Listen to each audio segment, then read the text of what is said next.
ማልዳ ከሰማይ ሱሱን አብኛለች ነድፋኛ ፈፉ ላይ እኔ ካንተ ፍቅር ቢዘኝ ምን ትላለህ? ፍቅርዬ ኤፊን ሳመችው። ካንተ ፍቅር ቢዘኝ ይዞኛል ብልክ ምን ትለኛለህ ብላ ስትጠይቀው በደስታ እቀበልሻለሁ ብሎ እሱም እጇን ስሟታል ማለት ነው። አረ እናንተ ተው ግን ተው የምር ማለት ነው። እና ግን በጣም ደስ ይላል። ማርያምን በጣም ነው ደስ ያለኝ ማለት ነው። ፍቅርዬ እንደዚህ መጣ በየቀኑ ቪዲዮ ላይ መገኘቷ በጣም ነው ደስ የሚለው ማለት ነው። ኤፊም እንደዛው ሙቤም እንደዛው እና በጣም ደስ ብሎኛል። እናንተ ማለት ነው እናንተ ናችሁ ስራ ያወቃችሁበት ማንንም ሳትነኩ ማንንም ሳትጎዱ እንደዚህ ስራ ፍቅር ሆናችሁ ስራ መስራታችሁ በጣም ደስ ይላል ማለት ነው። ጌታን እና ፍቅርዬ እንኳን ደስ አለሽ የኔ ውድ፣ እንደዚህ በርቺልን ማለት ነው። የኛ ጀግና ማለት ነው።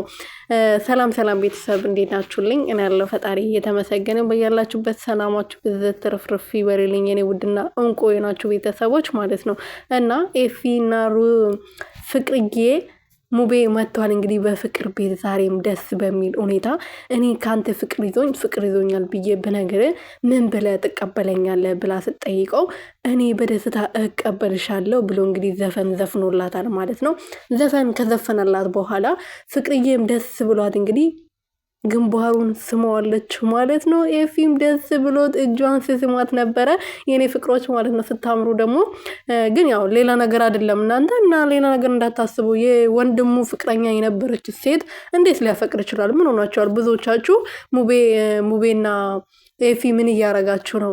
ፍቅር ምን እያረገሽ ነው? ምናምን እያላችሁ ነው። እና ትክክል አይደላችሁም። ያው ስራ እየሰሩ ነው። ፍቅርዬ ፉፉ የሚባለው ልጅ ከተለያዩ በኋላ ብዙ ስራ እየሰራች ነበረ። በጣም ቆይታ በሳምንት በ15 ቀን ነበር ቪዲዮ ስትለቅ የነበረው እና አሁን ቻናሏን ለማንቀሳቀስ ልጅ እያሳደገች ነው። ብር ያስፈልጋታል እና ግዴታ ስራ መስራት አለባቸው። ሙቤ ራሱ ተስፋ ቆርጦ ከሀገር ልወጣ ነው ምናምን ሲል ነበር እና ቻናሉ እንዲንቀሳቀስለት ስራ መስራት አለባቸው። እኔ በጣም ደስ ብሎኛል። በርቱልኝ የኔ ውዶች። ፍቅርዬ በተለይ በርቺልኝ የኔ ጀግና ማለት ነው።